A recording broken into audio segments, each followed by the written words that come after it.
Assalamualaikum warahmatullahi wabarakatuh. Alhamdulillahirabbil alamin. Assalatu wassalamu ala rasulillah walau kana kafirun walau kana munafiqun.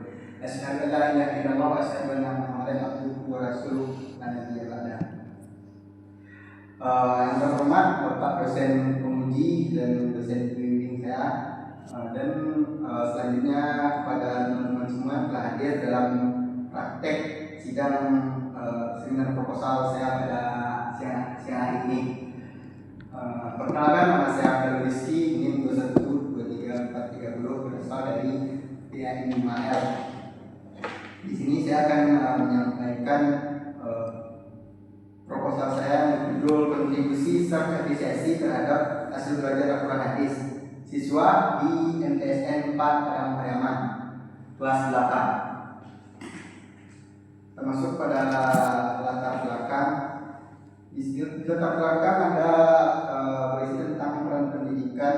Yang pertama, pendidikan meningkatkan kualitas SDM dan mengembangkan potensi siswa. Selanjutnya, Al-Quran Hadis, yaitu Al-Quran Hadis. Al-Quran Hadis merupakan mata pelajaran penting dalam menentukan karakter dan akhlak siswa. Karena dalam Al-Quran Hadis, siswa belajar tentang Al-Quran dan Hadis yang sebagaimana itu merupakan bekal yang harus dimiliki siswa dan harus dimiliki oleh umat Islam. Termasuk pada masalahnya intinya self apresiasi, yang mana self apresiasi ini merupakan keyakinan diri tersebut dalam dan self apresiasi ini akan berpengaruh kepada motivasi dan hasil belajar siswa. Selanjutnya kita masuk pada permasalahan di MTSN 4 Pariaman. Yang pertama, hasil belajar rendah.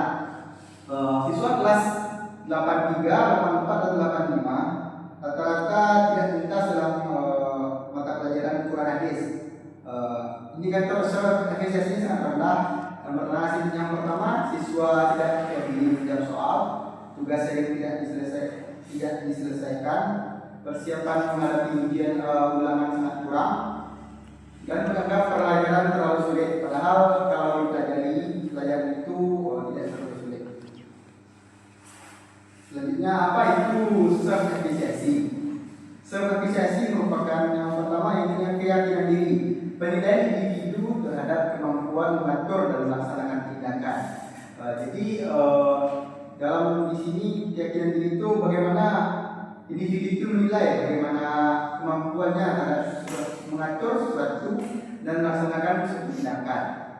Yang kedua, motivasi kognitif, mendorong siswa bertindak konsisten dan terarah dalam pembelajaran. Dan self apresiasi juga mendorong siswa dalam konsisten terhadap dan terarah dalam suatu pembelajaran, terutama yang kita bahas sekarang ini dalam pembelajaran Al-Quran Hadis. Ketiga, pencapaian hasil membantu siswa mencapai prestasi belajar yang optimal. Sesuai dengan firman Allah dalam Quran surat Al-Araf ayat 11 yang artinya sesungguhnya Allah tidak akan mengubah keadaan suatu kaum hingga mereka mengubah apa yang ada pada diri mereka sendiri. Lanjut pada aspek-aspek yang ada dalam self apresiasi. Yang pertama, magnitude merupakan tingkat kesulitan tugas yang dipilih atau diingat siswa. Siswa di MTSN 4 Pariaman ini memilih tugas yang mana yang kalau yang tugas siswa tersebut merasa tugas itu enteng maka dikerjakannya, dan jika dia merasa tugas itu sulit maka tidak dikerjakannya. Itulah permasalahan yang terjadi.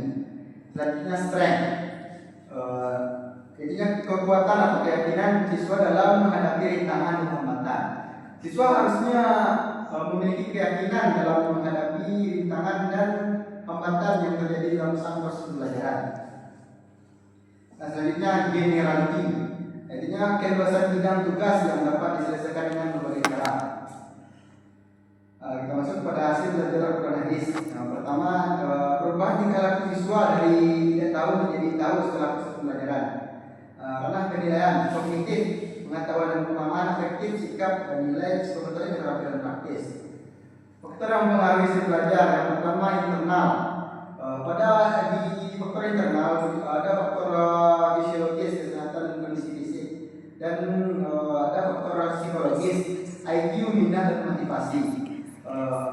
Dan mungkin di MTS 4 Paraman di kelas 8 tersebut sangat kurang motivasi siswa untuk belajar, sehingga syarat apresiasi memerlukan syarat apresiasi yang cukup supaya hasil belajar di siswa di MTS 4 Paraman mencapai tingkat yang lebih baik.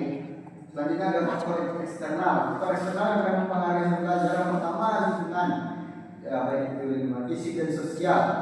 Yang kedua, instrumental, kurikulum atau sarana. Yang ketiga, spiritual, hubungan yang fakta kita. Selanjutnya pada metodologi penelitian. Jenis penelitian yang dipakai kuantitatif atau korelasional dan teknik pengumpul data, angket, skala, lingkar, dan dokumentasi. Populasi dan sampel 143 siswa kelas 8, total sampel semuanya. Untuk analisis datanya kita melakukan individualitas, reliabilitas, normalitas, dan korelasi. Tujuan dan manfaat penelitian. Tujuan yang pertama yang mengetahui seberapa besar kontribusi efisiensi terhadap hasil belajar Al-Quranis. Manfaat teoritisnya yang pertama, sumbangan pemikiran dalam pengembangan ilmu pendidikan Islam. Manfaat praktisnya membantu siswa, guru, dan sekolah meningkatkan kualitas pembelajaran, terutama dalam pembelajaran Al-Quranis. Masuk kepada hipotesis penelitian. Yang pertama, hipotesis alternatif. Terdapat kontribusi efisiensi terhadap hasil belajar Al-Quranis kelas 8 MTSN 4 pada Paraman. Yang kedua, HO, hipotesis 0. H0, tidak terdapat kontribusi efisiensi terhadap hasil belajar Al-Quranis kelas 8 MTSN 4 pada Paraman. Penelitian ini akan membuktikan hubungan antara keyakinan diri siswa dengan pencapaian hasil belajar mereka dalam mata pelajaran Al-Quranis. Selanjutnya, metode penelitian. Apresiasi, analisis pengaruh efikasi diri terhadap hasil belajar siswa di MTSN Paraman. Lokasi dan pendekatan. Untuk pendekatan penelitian kita memakai pendekatan kuantitatif. Ini penelitian korelasional untuk mengukur kontribusi variabel. Lokasi penelitian berlokasi di MTSN 4 Paraman. Untuk waktu penelitiannya ada di bulan November kemarin. Subjek dan sampel penelitian. Fokus penelitian peserta didik kelas 8 dengan metode pengambilan data menyeluruh. Populasi seluruh siswa kelas 8 MTSN 4 Paraman. Teknik dan menggunakan teknik sampling, menggunakan teknik total sampling, dan ada 143 total jenis total sampelnya ada 143 data siswanya. Instrumen pengumpulan data, angket efisiensi, mengukur tingkat keyakinan siswa dalam secara terstruktur, dan saya mencoba kemarin itu memakai angket dalam efisiensi ini, dokumentasi belajar dan uji instrumen.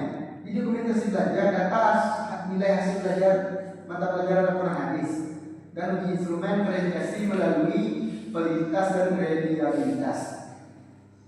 Kita masuk pada terakhir, teknik analisis data. Data diolah menggunakan teknik statistik untuk menentukan besar kontribusi variabel X terhadap variabel Y. Mungkin sekian hasil presentasi seminar proposal dari saya. Mungkin kalau ada teman-teman dan